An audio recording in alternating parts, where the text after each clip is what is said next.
Hello students. So today we are going to start consolidation of final accounts. Consolidation basically holding company accounts का revision start करने वाले हैं. The thing is I was not going to take this chapter because we have already done the revision of this in our classrooms. But the thing is what happened is I received queries from many students, really many students that consolidation sir नहीं हो रहा. Consolidation का question पूरा solve नहीं हो रहा. The thing is I can completely understand you. Yes, consolidation थोड़ा अपर higher hand पे क्वेश्चंस आते हैं. थोड़ा टॉपिक बड़ा है rather than what I can say is like you need a comprehensive knowledge of lot many aspects. Like एक गो में consolidation पूरा समझना थोड़ा डिफ़िकल्ट होता है. एंड इसीलिए what we had did in class, if you remember, we had started या फिर we had taken it in a piecemeal. Like हमने अगर आपको if you remember there are different steps and उस steps में हमने like initially ratio of interest कैसे solve करना का निकालना, इस पे एक क्वेश्चन सॉल्व किया. देन हमने गुडविल कैपिटल रिजर्व पे किया. देन हमने करंट ईयर्स प्रॉफिट का कैलकुलेशन कैसे करते हैं, ये सारे एक एक पार्ट में समझा consolidation. I hope you remember. And then हमने कंसोलिडेटेड सम सॉल्व किया सो दैट एक स्टेप बाय स्टेप मैं आपका बेस बिल्ड कर रहा था. And then we can then we shifted to basically the big sums जो एक्चुअली एग्जाम्स में टेस्ट होते हैं. लाइक पार्ट में तो ये like it was for building you, like building grounds for that large sum. But the thing is जो हुआ सो गया. बट द थिंग इज अभी as of now if students are not able to solve we can start from scratch as if कि अभी हमें कुछ पता नहीं कंसोलिडेशन का. एंड हम लाइक ऐसे स्टार्ट करेंगे, ज़्यादा ऑब्वियसली ज़्यादा सम्स नहीं लेंगे बिकॉज टाइम कम है. But the thing is we will start as if कि हमें कंसोलिडेशन पता नहीं. सो सर क्या हम फिर से पार्ट बाय पार्ट पीसमील करेंगे? नहीं, पीसमील अभी स्टूडेंट्स को आ रहा है. Like they are able to compute goodwill, they are able to compute current years profit. But the thing is when consolidated एक ही सम पूरा बड़ा आता है जिसमें सारी चीज़ें इन्वॉल्व होती है, दैट टाइम थोड़ा मे बी फियर के वजह से हो रहा है ये, या फिर they are not able to link the things, पूरा एक फ्लो नहीं हो रहा. तो इसके लिए अपन एक तो मेजर सम्स सॉल्व करेंगे, बड़े बड़े डायरेक्टली बड़े, सो दैट आपको उसमें प्रैक्टिस हो जाएगा. And then I guess you would be sorted with consolidation. At least उतना डिफिकल्ट नहीं लगेगा आफ्टर दिस वन और two sums. Fine. So let us start.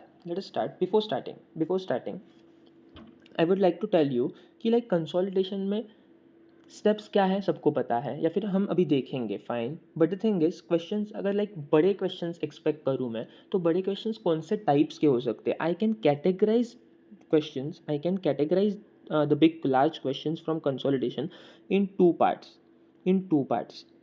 First one is where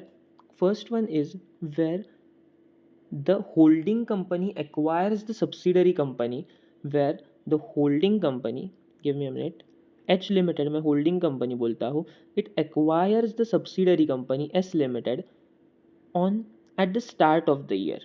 Start of the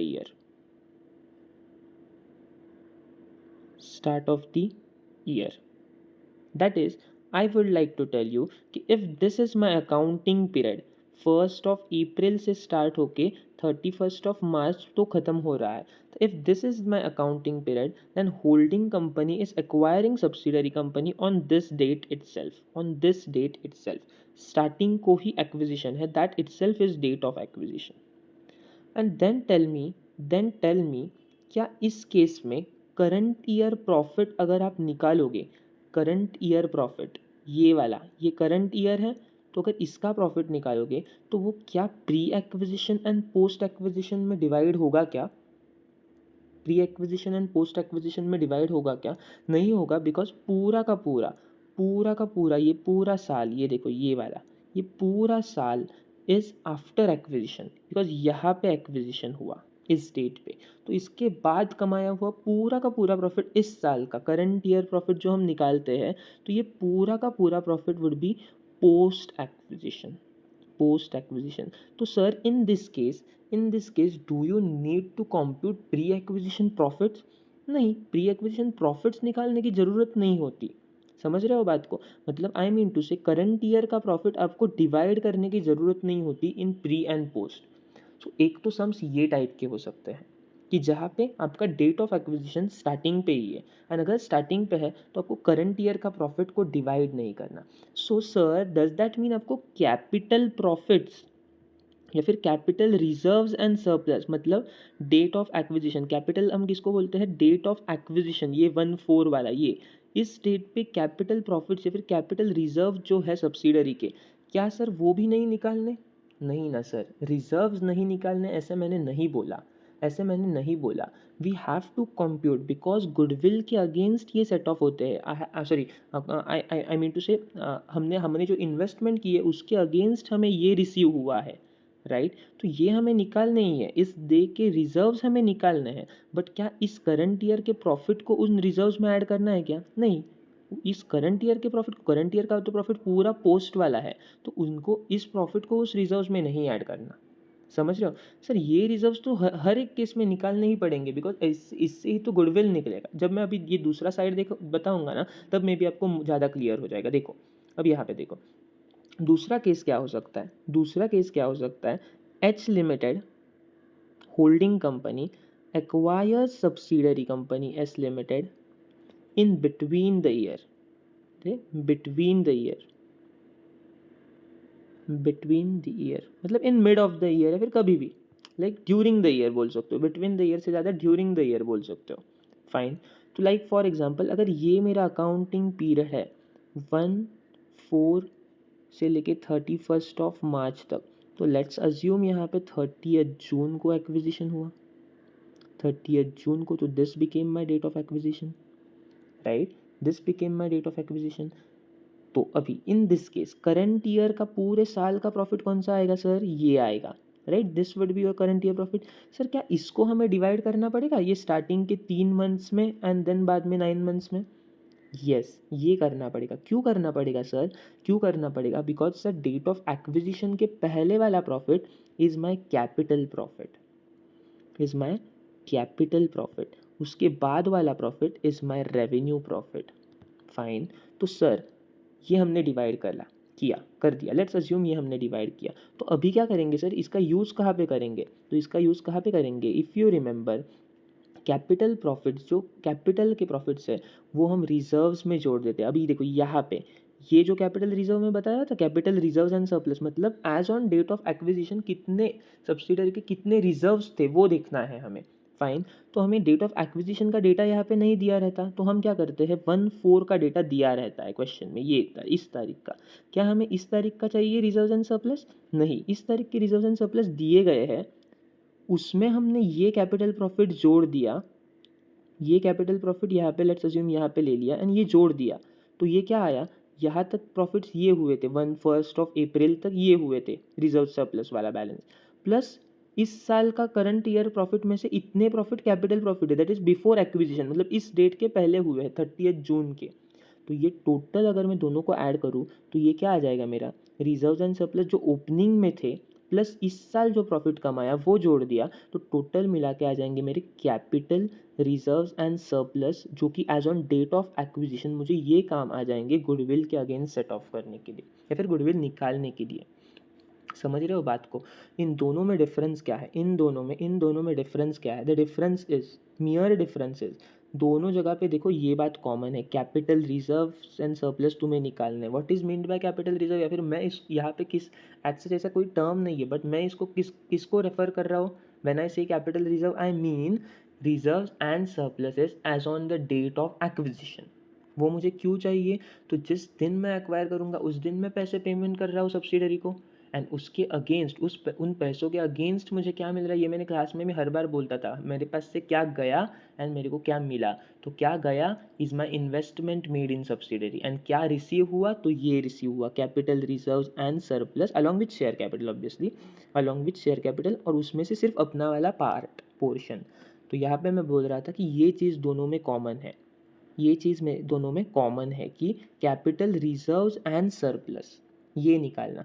यहाँ पे sir capital reserve and surplus directly 1/4 के जो रहेंगे ना बैलेंस शीट में, बैलेंस शीट में नहीं मतलब एडिशनल इन्फॉर्मेशन में दिए हुए, वो ऑटोमेटिकली अपने कैपिटल रिजर्व एंड सरप्लस बन जाएंगे जो गुडविल के अगेंस्ट एडजस्ट होंगे। पर सर यहाँ पे वैसे नहीं होगा, यहाँ पे वैसे नहीं होगा, बिकॉज ये जो बैलेंसेस दिए वो तो 1 अप्रैल के हैं एडिशनल इन्फॉर्मेशन में, हमें 1 अप्रैल के नहीं चाहिए सर, हमें चाहिए डेट ऑफ एक्विजिशन के। देयरफॉर हम क्या करेंगे, 1 अप्रैल से लेके डेट ऑफ एक्विजिशन तक ये बीच वाला जो प्रॉफिट है ना कैपिटल प्रॉफिट ये वाला, वो हम ये पुराने प्रॉफिट में जोड़ देंगे तो ये जो टोटल प्रॉफिट आ जाएगा, ये जो टोटल प्रॉफिट आ जाएगा वो बनेगा मेरा reserves as on the date of acquisition, जो मुझे यहाँ पे भी चाहिए था, यहाँ पे डायरेक्टली मिल गया बिकॉज 1 अप्रैल को ही एक्विजिशन हुआ था, एंड यहाँ पे नहीं मिला डायरेक्टली इसलिए मैंने निकाला। आई होप आपको दो टाइप्स ऑफ क्वेश्चन में डिफरेंस समझ आ रहा है। द डिफरेंस इज आपके आंसर पे क्या इम्प्लीकेशन पड़ेगा, आपके आंसर पे ये इम्प्लीकेशन पड़ेगा कि यहाँ पे आपको करंट ईयर प्रॉफिट निकालना तो होगा बट पूरा का पूरा पोस्ट एक्विजिशन में जाएगा तो प्री एक्विजिशन प्रॉफिट 0 बन जाएगा, तो आपको निकालने की ज़रूरत ही नहीं है प्री एक्विजिशन प्रॉफिट। बट यहाँ पे आपको करंट ईयर निकालना पड़ेगा एंड देन उसको डिवाइड करना पड़ेगा प्री एंड पोस्ट में। आई होप आपको समझ रहा है, तो आपका आंसर कैसे चेंज होगा आपको समझ रहा है। यहाँ पे आप करंट ईयर प्रॉफिट निकालोगे ही, करंट ईयर प्रॉफिट निकालोगे बट प्री एंड पोस्ट में उसको डिवाइड नहीं करोगे, यहाँ पे प्री एंड पोस्ट में करोगे because in between of the year है। प्री एंड पोस्ट में करके क्या करोगे, जो प्री वाला था उसको रिजर्व्स में जोड़ दोगे 1 अप्रैल के ओपनिंग वाले, समझ रहे हो, ओपनिंग वाले रिजर्व्स में जोड़ दोगे सो दैट क्या हो जाएगा ओपनिंग प्लस प्री वाला मतलब up to the date of acquisition, so up to the date of acquisition वाला जोड़ दिया तो opening plus up to the date of acquisition will become date of acquisition, और हमें वही चाहिए डेट ऑफ एक्विजिशन के रिजर्व्स। आई होप समझ रहा है, डिफरेंस समझ रहा है, ठीक है। अभी यही हम करने वाले हैं, यही हम करने वाले हैं। अगर दो टाइप्स ऑफ क्वेश्चंस बन सकते हैं इस पे तो अपन दोनों सॉल्व करेंगे, ठीक है। आपको दिक्कत हो रही थी कि आपको प्रॉब्लम सॉल्व करने नहीं आ रहा था, अभी अगर दो टाइप्स ऑफ बड़े क्वेश्चन बन सकते तो अपन सिर्फ बड़े क्वेश्चन सॉल्व करेंगे, दोनों टाइप के सॉल्व करेंगे। लेट अस सी, और बेटर अंडरस्टैंडिंग आ जाएगी ये जो डिस्कस किया यहाँ पे उसका, ठीक है। Let us solve one problem, पूरा डिटेल में सॉल्व करेंगे, मैं भी ट्राई करूँगा लिख के सॉल्व करूँ, फाइन। नेक्स्ट वीडियो में करता हूँ, इसको कट कर देता हूँ। सॉरी कट करने से पहले याद आया, द थिंग इज हमें और एक देखना है, what are the steps involve, steps involve क्या रहते हैं कंसोलिडेशन में। आई गेस आप मेरे से ज़्यादा आपको पता है ये स्टेप्स इन्वॉल्व क्या रहता है। First is we compute ratio of interest. क्यों लगता है सर, बिकॉज हमें अगर कंसोलिडेशन करना है तो मेरा इंटरेस्ट कितना है और माइनॉरिटी का कितना है, मेरा मतलब होल्डिंग का, राइट वो कितना है वो तो मुझे पता होना चाहिए, right. For example it may be like 60%, 40%, it may be 51%, 49%, anything, right. तो वो हम ratio of interest find out करते हैं, एंड आई होप ये सबको पता है रेशियो ऑफ इंटरेस्ट कैसे फाइंड आउट करते हैं, राइट। रेशियो ऑफ इंटरेस्ट क्या रहेगा, the shares which are held by holding company divided by the total number of shares of subsidiary company. Holding limited के शेयर्स नहीं लेने, होल्डिंग के shares नहीं लेने, ये कहाँ से मिलेगा आपको डेटा, बैलेंस शीट से मिलेगा। बैलेंस शीट में होल्डिंग के दिखेगा कि कितना इन्वेस्टमेंट सब्सिडरी में किया है, राइट। तो वहाँ से नंबर ऑफ शेयर्स मिल जाएंगे, वहाँ पे एक तो डायरेक्टली लिखा होगा या फिर आपको डिवाइड करके निकालना पड़ेगा, राइट। तो number of shares held by holding company in subsidiary के शेयर्स देखने हैं, होल्डिंग ने कितने हेल्ड किए हैं, divided by total number of shares किसके लेने हैं, ऑफ सब्सिडरी कंपनी के, सब सब्सिडरी का करना है पूरा का पूरा, नथिंग एल्स, राइट। इनटू 100 करोगे आप, तो ये आ जाएगा होल्डिंग का interest, and similarly balancing number of shares divided by total करोगे तो वो आ जाएगा माइनॉरिटी का इंटरेस्ट। आई होप ये आपको क्लियर है, फाइन। इसके बाद सर क्या करते हैं, इसके बाद अपन करंट ईयर का प्रॉफिट निकालते हैं। क्यों निकालते हैं सर करंट ईयर का प्रॉफिट, बिकॉज सर अगर date of acquisition in between है तो डिवाइड करना पड़ेगा प्री एंड पोस्ट में, अगर date of acquisition in between नहीं है, स्टार्टिंग में है, तो भी करंट ईयर का प्रॉफिट जो है after the date of acquisition, starting में डेट ऑफ एक्विजिशन तो करंट ईयर का profit after the date of acquisition उसको तो डिवाइड करना पड़ेगा ना बिटवीन होल्डिंग एंड सब्सिडरी। दो टाइप्स ऑफ डिवीजन हो रहे हैं, देखो एक तो प्री एंड पोस्ट में हो रहा है, एंड दूसरा हो रहा है होल्डिंग में और माइनॉरिटी इंटरेस्ट में, मतलब सब्सिडरी का प्रॉफिट होल्डिंग को जा रहा है, माइनॉरिटी इंटरेस्ट को जा रहा है, या फिर प्री को जा रहा है, पोस्ट को जा रहा है। प्री पोस्ट को कब जाएगा, अगर इन बिटवीन द ईयर है date of acquisition, and holding minority को कब जाएगा, एवरी टाइम जाएगा, after the date of acquisition वाला पूरा होल्डिंग एंड माइनॉरिटी दोनों को जाएगा। आई मीन टू से कोई भी केस हो अपने को इन दोनों में तो डिवाइड करना ही है ना। प्री पोस्ट में एक आध बार चलो एग्जाम्शन मिल जाएगा अपने को, एग्जाम्शन कैसे, अगर डेट ऑफ एक्विजिशन स्टार्टिंग का ही हुआ तो प्री पोस्ट करने की ज़रूरत ही नहीं, पूरे साल का प्रॉफिट बन जाएगा पोस्ट वाला प्रॉफिट, राइट। तो ये तो ठीक है, यहाँ पे एग्जाम्पशन, पर ये तो डिवाइड करना पड़ेगा ना सर। तो एनी वेज मुझे करंट ईयर प्रॉफिट निकालना ही पड़ेगा, करंट ईयर प्रॉफिट मुझे निकालना ही पड़ेगा, ठीक है। करंट ईयर का प्रॉफिट कैसे निकालते हैं, कैसे निकालते हैं, जस्ट सिंपल बता देता हूँ, एक बेसिक लॉजिक बताता हूँ, बेसिक लॉजिक।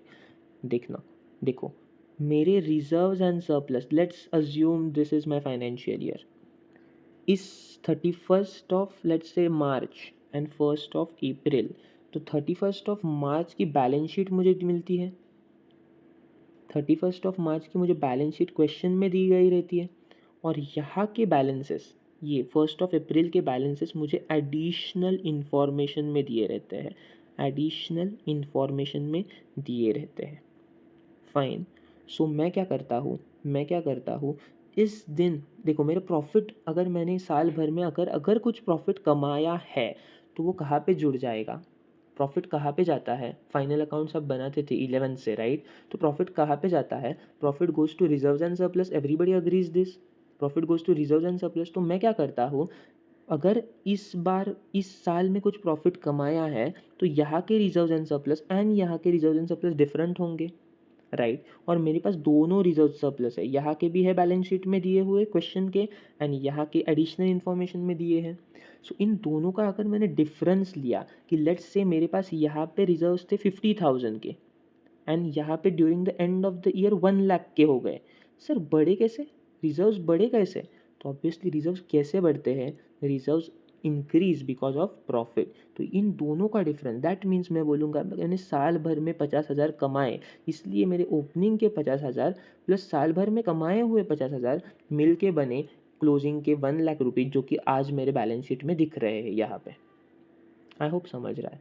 तो I just mean to tell you that मैं what we say current year profit कैसे निकालूंगा, मैं करंट ईयर प्रॉफिट निकालूंगा ओपनिंग एंड क्लोजिंग रिजर्व्स को कंपेयर करके, ओपनिंग एंड क्लोजिंग, ये एडिशनल इन्फॉर्मेशन में जो ओपनिंग दिए हैं एंड बैलेंस शीट में जो क्लोजिंग दिए हैं, इनको कंपेयर करके मैं पूरे साल का प्रॉफिट निकालूंगा, ये वाला, ठीक है। अभी इसके बाद इसको डिवाइड करना है या नहीं आगे वाली बात है, वो तो depend upon date of acquisition, वो तो depend upon date of acquisition रहेगा। डेट ऑफ एक्विजिशन क्या है, बिट ऑफ द ईयर है या starting of the year, in between the year है या starting of the year, starting of the year है तो नहीं करना है डिवाइड, अगर इन बिटवीन द ईयर है तो डिवाइड करना है, तो डिवाइड करना है। आई होप ये समझ में आ रहा है, ये तो हमने पहले ही देखा है, फाइन, ये हुई बात। तो ये आई होप आपको second year, at the same time some students also do it as like, कुछ स्टूडेंट्स ऐसे भी करते हैं, एक ही मिनट, कुछ तो रब हुआ है गेस, ठीक है कुछ नहीं, कुछ स्टूडेंट्स ऐसे भी करते हैं कि यहाँ पे और एक स्टेप लेते हैं डेट ऑफ एक्विजिशन वाला, तो that is fine, date of acquisition वाला स्टेप ले सकते हैं, जीरो स्टेप, ठीक है, वो भी ले सकते हो। आगे आगे अभी देखो, अभी हमने करंट ईयर प्रॉफिट निकाला, हमने करंट ईयर प्रॉफिट निकाला, अभी करंट ईयर प्रॉफिट के बाद क्या करना है सर, करंट ईयर प्रॉफिट के बाद अपने को चाहिए, करंट ईयर प्रॉफिट के बाद अपने को चाहिए, what we want is reserves and surplus as on date of acquisition, as on date of acquisition. मुझे ये क्यों चाहिए सर, गुडविल कंप्यूट करने के लिए, गुडविल और कैपिटल रिजर्व। मैं हमेशा बोलता हूँ गुडविल और कैपिटल रिजर्व क्या रहता है सर, मैंने जो पे किया, मैं होल्डिंग हूँ तो मैंने जो पेमेंट किया, मेरे पास से जो गया, एंड उसके अगेंस्ट मेरे को क्या मिला, जब मैंने होल्डिंग में इन्वेस्टमेंट किया था, कौन से डेट को किया था, डेट ऑफ एक्विजिशन पे, तो उस दिन का देखना है। डेट ऑफ एक्विजिशन पे मैंने लेट्स अज्यूम होल्डिंग को 60,000 रुपीज़ पे किए, फाइन, तो उसके अगेंस्ट मुझे क्या मिला सर, मुझे सर शेयर्स मिले होल्डिंग के, सब्सिडरी के, सॉरी शेयर्स मिले। अच्छा सर शेयर्स मतलब क्या रहता है, शेयर्स मतलब रहता है ओनरशिप। अच्छा सर ओनरशिप बैलेंस शीट में कहाँ पे दिखती है, ownership is represented in balance sheet by way of share holders funds. याद आ रहा है हम बैलेंस शीट निकालते थे, या फिर चलो ये बैलेंस शीट छोड़ दो, नॉर्मल अपना लाइक वर्टिकल फॉर्मेट वाली ले लो बैलेंस शीट। पहले शेयर होल्डर्स फंड्स रहते हैं, नॉन करंट लाइबिलिटीज़ रहते हैं, करंट लाइबिलिटीज़ रहते हैं, एंड नीचे सारे एसेट्स रहते हैं, राइट। ये बैलेंस शीट है, तो इसमें से ये तो लाइबिलिटीज़ है सर, ये तो करंट लाइबिलिटीज़ है और ये एसेट्स है, इन तीनों का छोड़ दो, पर ये शेयर होल्डर्स के फंड्स है, इसमें क्या क्या आएगा सर? शेयर कैपिटल आ जाएगा, रिजर्व्स एंड सरप्लस आ जाएंगे। ये सारी चीज़ें मिला के रिप्रेजेंट करता है बैलेंस शीट, सो इन रिप्रेजेंट करता है ओनरशिप।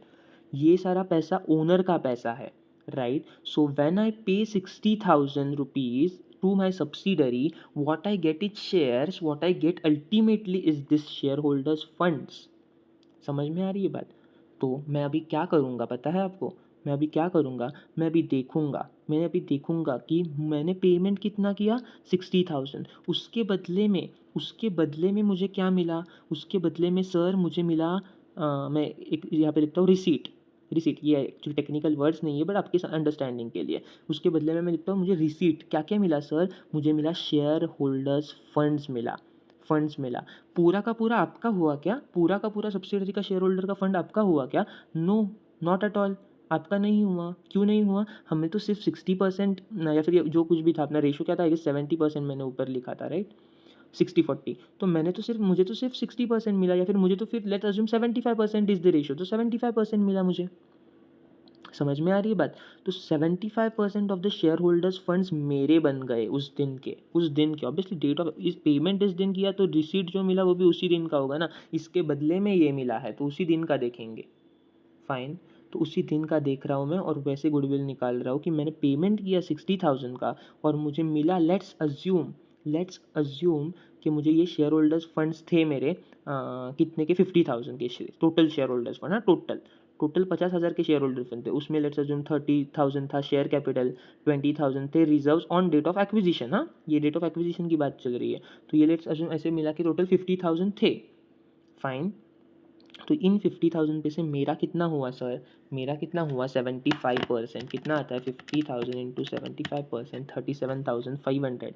इतना बन गया मेरा सर। 37,500 50,000 में से 37,500 का मालिक बन गया मैं। पर सर कितने पे किए मैंने इस मालिक बनने के लिए, कंपनी में ओनर बनने के लिए, शेयर होल्डर बनने के लिए मैंने कितने पे किए? इस 37,500 का हकदार बनने के लिए मैंने 60,000 पे किए। मैंने ज़्यादा पे किया सर, ज़्यादा पे किया, and that is my goodwill. The difference minus 60,000 करता हूँ तो डिफरेंस आता है 22,500। This is my goodwill. मैंने ज़्यादा पेमेंट क्यों किया सब्सिडरी को? Because that subsidiary has had goodwill. समझा?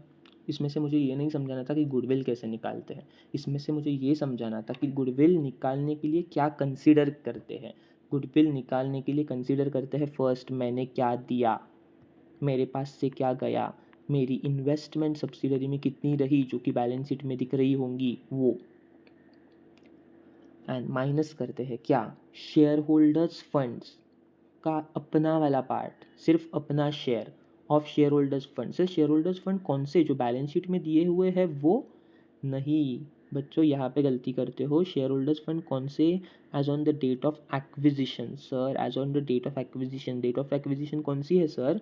डेट ऑफ एक्विजिशन यहाँ पे कहीं तो होंगी, ये 1/4 से लेके 31 मार्च, ये वाली कहीं तो डेट ऑफ एक्विजिशन होंगी। तो सर यहाँ के तो बैलेंसेस मेरे पास नहीं है ना, यहाँ के तो बैलेंसेस मेरे को क्या पता यहाँ पे इस दिन कितना शेयर कैपिटल था, मेरे को क्या पता इस दिन कितने रिजर्व्स एंड सरप्लसेस थे। आप बोल रहे हो सर शेयर होल्डर्स फंड्स लेना है, अभी ये बात से टस से मस नहीं होना, शेयर होल्डर्स फंड लेने हैं, राइट? तो शेयर कैपिटल मेरे को क्या पता कितना था, रिजर्व सरप्लस मेरे को क्या पता कितना था, right? Reserve share holders fund मतलब क्या, ये सब ना, ये दो part, share capital and reserve and surplus. तो ठीक है, शेयर ऑफ कैपिटल मैं अज्यूम करके चलता हूँ सेम रहेगा सर, जो एंड ऑफ द ईयर है ना, इस बैलेंस शीट, ये दी गई बैलेंस शीट में सेम रहेगा। क्यों? बिकॉज जनरली चेंज नहीं होता, जनरली शेयर कैपिटल चेंज नहीं होता। ठीक है सर, चलो ये बात आपकी मान ली, शेयर कैपिटल सेम रहा। What about reserve and surplus sir? What about reserve and surplus? Reserve and surplus तो यहाँ पे एक है, यहाँ पे एडिशनल इन्फॉर्मेशन में एक दिए गए हैं। मैं क्या करूँ, कौन से ले लूँ? ये ले लूँ एडिशनल इन्फॉर्मेशन वाले, या ये ले लूँ? कोई भी ना लो, बिकॉज हमें तो डेट ऑफ एक्विजिशन के चाहिए ना सब बैलेंसेस। ये देखो, ये रिजर्व एंड सरप्लस, ये 50,000 हमने अज्यूम किया था, डेट ऑफ एक्विजिशन का चाहिए, बिकॉज उस दिन 60,000 पे हुआ, उस दिन का कितना मिला मुझे वो देखना है, राइट? तो इसीलिए तो सर मुझे इस दिन के डेट ऑफ एक्विजिशन के रिजर्व एंड सरप्लस निकालने पड़ते हैं, एंड इसीलिए ये करंट ईयर का प्रॉफिट काम आता है। कैसे सर, कैसे? बिकॉज ये देखो यहाँ पे एडिशनल इन्फॉर्मेशन में बताया गया है कि 1 अप्रैल को बैलेंसेस थे 50,000 रिजर्व्स में पड़े हुए। देन मैं क्या करता हूँ, इस ड्यूरिंग द ईयर के प्रॉफिट को मैं डिवाइड करता हूँ प्री एक्विजिशन, दैट इज यहाँ तक का प्रॉफिट, ये यहाँ तक का प्रॉफिट और उसके बाद वाला प्रॉफिट, और जो यहाँ तक कमाया ये वाला, ये यहाँ तक जो कमाया उसको इस 1 अप्रैल में ऐड कर देता हूँ, दैट इज 50,000 में ये ऐड कर देता हूँ, लेट्स से 10,000 आया, लेट्स से 10,000 आया तो ये ऐड कर देता हूँ। तो ये क्या बना मेरा, 1 अप्रैल को रिजर्व्स थे मेरे, बैलेंस था मेरे पास पड़ा हुआ 50,000, उसमें से ये up to the pre acquisition period, in pre acquisition period या फिर up to the rate of acquisition मैंने 10,000 कमाए। सो अभी मेरा टोटल बैलेंस बन गया 60,000, जो कि मेरा ऑटोमेटिकली रिजर्व में उतना ही होगा ना बैलेंस उस दिन जिस दिन एक्वायर किया, तो ये ऑटोमेटिकली 60,000 का मेरा रिजर्व एंड सरप्लस बना। कौन से डेट का सर, डेट ऑफ एक्विजिशन का, एंड मुझे ये चाहिए रहता है, इसलिए मुझे ये करंट ईयर प्रॉफिट भी निकालना पड़ता है, समझा, एंड देन उसको डिवाइड करना पड़ता है। आई होप अभी आपको समझ रहा है in a better way, second time कर रहे हैं तो बेटर वे में समझ रहा है। फाइन, तो ये रिजर्व्स क्यों निकालने हैं, आई होप आपको समझा। ये रिजर्व इसलिए निकालने हैं ताकि मैं गुडविल निकाल सकूँ, ताकि मैं गुडविल निकाल सकूँ। कैसे निकालने हैं सर, कैसे निकालने हैं, अगर मुझे डेट ऑफ एक्विजिशन के शेयर होल्डर्स फंड, देखो गुडविल निकालना वेरी इजी है। एक तो ये बैलेंस मुझे ऑटोमेटिकली बैलेंस शीट में दिया रहता है, इन्वेस्टमेंट कितना किया मैंने सब्सिडरी में, एंड ये शेयर होल्डर्स फंड मैं निकालता हूँ। शेयर होल्डर्स फंड कैसे निकालता हूँ सर, शेयर होल्डर्स फंड में कैसे निकालता हूँ, ये रब कर देता हूँ। शेयर होल्डर्स फंड कैसे निकालता हूँ सर, शेयर होल्डर्स फंड में एक तो शेयर कैपिटल लेता हूँ डेट ऑफ एक्विजिशन का, जो कि अज्यूम करता हूँ सेम ही होगा जो बैलेंस शीट में है, राइट।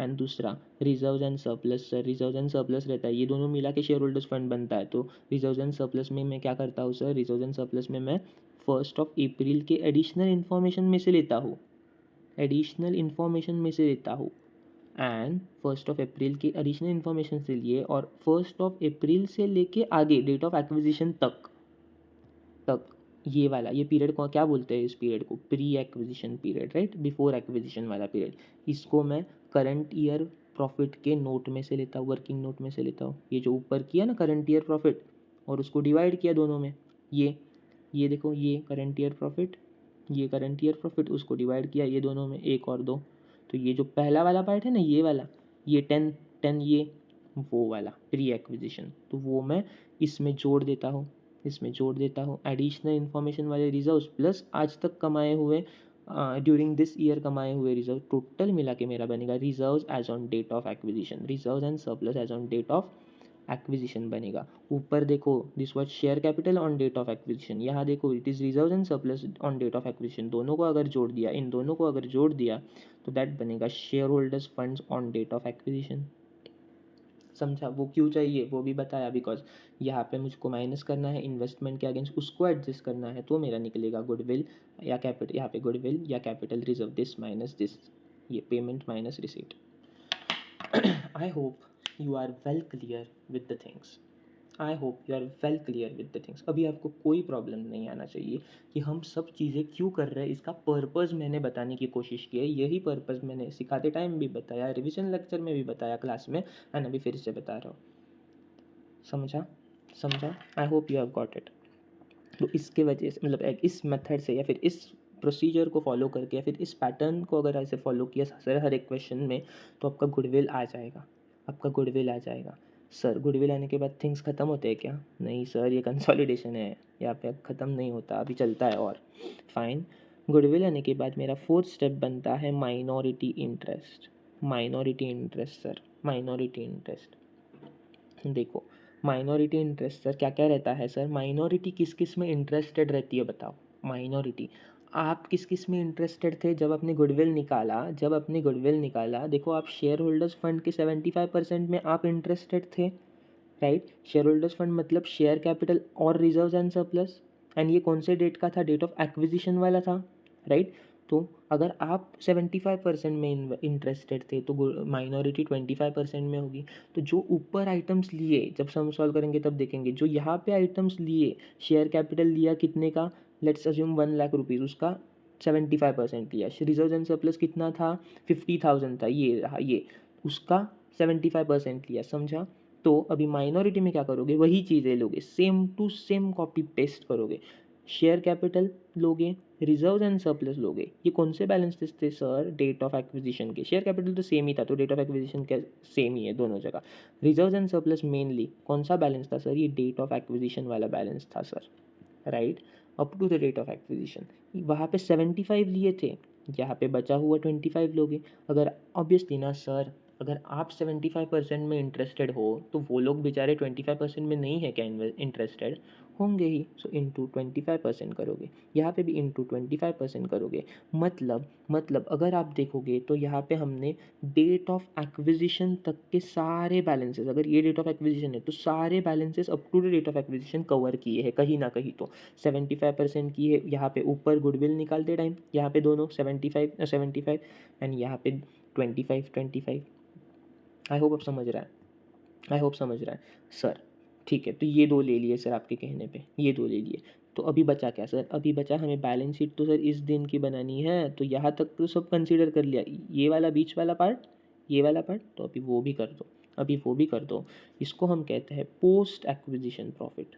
पोस्ट एक्विजिशन प्रॉफिट ये कहाँ से आता है सर, ये आएगा फिर से ऊपर वाली नोट से, करंट ईयर प्रॉफिट वाले नोट से। देखो करंट ईयर प्रॉफिट को डिवाइड किया था, उसमें से ये वाला पार्ट कंसीडर हुआ था 10 लाख 10 वाला, ये यहाँ पे 10 है, दिख नहीं रहा, सब गंदगी हुआ है, ठीक है। पर आई होप कुछ समझ रहा है, ये वाला ऑलरेडी कंसीडर किया था। अभी ये वाला पोस्ट वाला पार्ट, पोस्ट वाला पार्ट, अभी जो पोस्ट के प्रॉफिट्स है ना वो कंसीडर करेंगे पोस्ट एक्विजिशन के, उसका भी सर 25% ही करेंगे, उसका भी 25% ही करेंगे। आई होप आपको समझ रहा है। तो ये तीन चीज़ें हो गई जिसमें माइनॉरिटी इंटरेस्ट होगी, इन तीनों को ऐड कर दोगे तो माइनॉरिटी इंटरेस्ट बनेगा। And last step becomes consolidated reserves and surplus, या फिर कंसोलिडेटेड प्रॉफिट्स। मैं रिजर्व्स एंड सरप्लस निकालता हूँ directly, consolidated reserves and surplus। तो tell me now consolidated reserves and surplus में होल्डिंग, अभी ये consolidated reserves and surplus holding का रहता है, तो होल्डिंग में होल्डिंग किस किस में इंटरेस्टेड होगी सर, होल्डिंग शेयर कैपिटल के 75% में इंटरेस्टेड होंगी, वो तो ऑलरेडी कंसिडर किया ना इसका 75%। ये इस रिजर्व्स डेट ऑफ एक्विजिशन के रिजर्व्स के 75% में होल्डिंग इंटरेस्टेड होगी सर, ये भी ऑलरेडी कंसिडर कर लिया। यहाँ पे ऊपर 75 ये दो यहाँ पे किया ना, गुडविल निकालते टाइम माइनस करते टाइम ये देखो 75% माइनस किया दोनों का, शेयर होल्डर्स फंड का, पूरा शेयर होल्डर्स फंड का, राइट। तो वो 75% यहाँ तक सर ऑलरेडी कवर्ड है डेट ऑफ एक्विजिशन तक, बचा डेट ऑफ एक्विजिशन के बाद वाला दैट इज पोस्ट एक्विजिशन। तो पहले आएगा पोस्ट एक्विजिशन, पोस्ट एक्विजिशन का 75% होल्डिंग को जाएगा। एक तो इसमें इंटरेस्टेड है होल्डिंग, और दूसरा सब्सिडरी का सब खत्म हो गया। अभी अगर आपने देखा ना तो देखो यहाँ तक ऑलरेडी खत्म हुआ था, यहाँ तक ऑलरेडी खत्म हुआ था, राइट। ये जब 50 25 यहाँ पे हुआ, 75 ऊपर हुआ, उसके बाद वाला इस पार्ट का, ये इस पार्ट का ये चल रहा है, ये प्री पोस्ट वाला। तो पोस्ट वाले पार्ट का 25 यहाँ हुआ था, 75 यहाँ हो गया, तो पोस्ट वाला भी खत्म हो गया, तो सारा सब्सिडरी पूरा खत्म हो गया, पूरा खत्म हो गया। तो कंसोलिडेटेड रिजर्व एंड सरप्लस में 75% इनका आया, सब्सिडरी खत्म हो गया, बचा हुआ खुद होल्डिंग का लेना है एक एच लिमिटेड का। ये फर्स्ट टाइम पूरे इतने सारे स्टेप्स में फर्स्ट टाइम एच लिमिटेड का कुछ तो कंसीडर कर रहे हैं। ऑब्वियसली कॉस्ट ऑफ इन्वेस्टमेंट किया, बट दैट वो छोड़ के अगर कोई दूसरा है तो ये फर्स्ट टाइम वो एक ही अमाउंट है जो कंसीडर कर रहे हैं। तो ये आ जाएगा होल्डिंग के बैलेंसेस से, होल्डिंग की बैलेंस शीट से reserves and surplus as on the last date, that is balance sheet date वाला। तो उसके खुद के रिजर्व एंड सरप्लस में वो 100% उसको ही जाएंगे, इसमें डिवाइड नहीं होगा। वो होल्डिंग के हैं ना, तो होल्डिंग के पूरे उसके रहेंगे खुद के, प्लस सब्सिडरी का पोस्ट एक्विजिशन वाला 75%, ये दोनों को ऐड कर दिया तो ये बनेगा आपका रिजर्व्स एंड सरप्लस में होल्डिंग का बैलेंस, या फिर ये आपके बनेंगे total reserves and surplus. Actually holding का बैलेंस आज से जिसमें क्या है, सभी होल्डिंग का ही है, तो ये बनेगा आपका टोटल रिजर्व एंड सरप्लस, जो कि फाइनल कंसोलिडेटेड बैलेंस शीट में हो जाएगा, जो कि फाइनल कंसोलिडेटेड बैलेंस शीट में हो जाएगा। इसके बाद सर बैलेंस शीट कैसे बनानी है सारा देखेंगे, पूरा डिटेल 1 to 1 फ्लो देखेंगे। इसके बाद सर बैलेंस शीट कैसे बनानी है, बैलेंस शीट कुछ नहीं सर, एकदम ईजी है, एकदम ईजी है, बताता हूँ। देखो share capital, reserves and surplus, minority interest, non current liabilities, current liabilities, ये साइड आ जाएंगे एसेट्स मेरे। एसेट्स में आ जाएगा गुडविल, गुडविल यानी other assets, current assets, other assets, ठीक है। ये मेरी बैलेंस शीट बन गई सर, ये मेरी बैलेंस शीट बन गई। कहाँ पे कौन सी अमाउंट कहाँ से आएगी सर, ये एसेट्स सारे एडिशन रहेंगे पहले दो बैलेंस शीट के जो क्वेश्चन में दिए हैं, ये एसेट्स सारे एडिशन रहेंगे, समझा? ये एसेट सारे एडिशन रहेंगे, सारे एसेट्स एडिशन रहते हैं, सिर्फ एक एसेट जो हम नहीं लिखते, कौन सी नहीं लिखते? इन्वेस्टमेंट, जो बैलेंस शीट में होल्ड क्वेश्चन में दिखती है, इन्वेस्टमेंट होल्डिंग के बुक्स में दिखती है। अगर आपने आपको if you want you can check over there, check in the question, any question. तो होल्डिंग के बुक्स में बैलेंस शीट में एसेट इन्वेस्टमेंट दिख रही होगी एसेट साइड पे, तो वो इन्वेस्टमेंट वो सिर्फ कंसीडर नहीं करते। क्यों नहीं करते? बिकॉज सर इसके अगेंस्ट एडजस्टमेंट हुआ है। वर्किंग नोट देखो अपना ऊपर वाला, ये गुडविल वाला, ये इसके अगेंस्ट ये जो पेमेंट किया था ना, ये पेमेंट, ये इन्वेस्टमेंट है, it is nothing but investment, जो बैलेंस शीट से लिया है 60,000। फाइन, तो ये इन्वेस्टमेंट, ये यहाँ पे नहीं आएगा अभी, कंसोलिडेटेड बैलेंस शीट में ये नहीं आएगा। फाइन, तो ये एक एसेट छोड़ के बाकी सारे एसेट का एडिशन लोगे आप and directly consolidated balance sheet में पेस्ट कर दोगे फिगर्स एडिशन करके। फाइन, उसके साथ गुडविल जोड़ दोगे, जो हमने वर्किंग नोट यहाँ पे निकाला 3 में, वर्किंग नोट 3 में निकाला ये वाला, ये देखो वर्किंग नोट 3 था ये, तो यहाँ पे गुडविल निकाला तो वो जोड़ दोगे। ठीक है, गुडविल नहीं आया, कैपिटल रिजर्व आया तो ऊपर रिजर्व एंड सरप्लस में यहाँ पे जोड़ दोगे। ठीक है, अभी के लिए गुडविल आया तो ये यहाँ पे जोड़ दिया। फाइन सर, यहाँ पे current assets non current assets ना sorry current liabilities non current liabilities, ये भी मियरली एडिशन है, दोनों बैलेंस शीट के एडिशन कर देंगे, दोनों बैलेंस शीट के एडिशन कर देंगे। रिजर्व एंड सरप्लस का बैलेंस है, रिजर्व एंड सरप्लस का बैलेंस अभी तो फिफ्थ वर्किंग नोट में ये रहा निकाला, फिफ्थ वर्किंग नोट में ये क्या निकाला, राइट, तो ये यहाँ से यहाँ ले लोगे। Fine, minority interest sir, minority interest sir fourth working note, fourth working note, ये देखो फोर्थ वर्किंग नोट, ये तीनों का एडिशन माइनॉरिटी इंटरेस्ट आता है, तो ये तीनों का एडिशन माइनॉरिटी इंटरेस्ट जो आ जाएगा वो यहाँ पे ले लोगे। कैपिटल रिजर्व आया तो ये देखो कैपिटल रिजर्व या फिर गुडविल, ये कैपिटल रिजर्व या फिर यहाँ पे रिजर्व एंड सरप्लस में गुडविल, तो ये आया तो third working note, third working note ये रही। तो सारे वर्किंग नोट कितने इंपॉर्टेंट है, समझ में आ रहे हो? ये देखो फिफ्थ से बैलेंस कहाँ पे लिया, फिफ्थ वर्किंग नोट से बैलेंस यहाँ पे आया, ये मैं फिफ्थ लिख देता हूँ यहाँ पे if you want, fifth. Fourth working note से बैलेंस यहाँ पे आया, थर्ड वर्किंग नोट से बैलेंस यहाँ पे गुडविल में आया, समझ में आ रही है बात? एंड देन से शेयर कैपिटल, ये शेयर कैपिटल सिर्फ होल्डिंग का लिखना है यहाँ पे, दोनों का ऐड नहीं करना है, सिर्फ होल्डिंग का लिखना है यहाँ पे। That's it. मैंने यहाँ पे इस टाइम लॉजिक नहीं बताया, क्लास में मैंने लॉजिक्स बताए थे बैलेंस शीट बनाते टाइम भी, कि कैसे 50-25% कहाँ किसके जा रहा है, बट जाने दो अभी के लिए। I guess you are sorted with this. Working note से उठा के बैलेंस डालने हैं, your balance sheet will tally, your balance sheet should tally ideally. ठीक है, बाकी थिंग्स तो मियरली एडिशन है, दिस वॉज मियरली एडिशन, यहाँ पे वर्क होल्डिंग का डालना है, ये वर्किंग नोट से आया, दिस वॉज मियरली एडिशन, ये सारे assets merely addition except goodwill, और ये इन्वेस्टमेंट नहीं लिखना है, ख़त्म।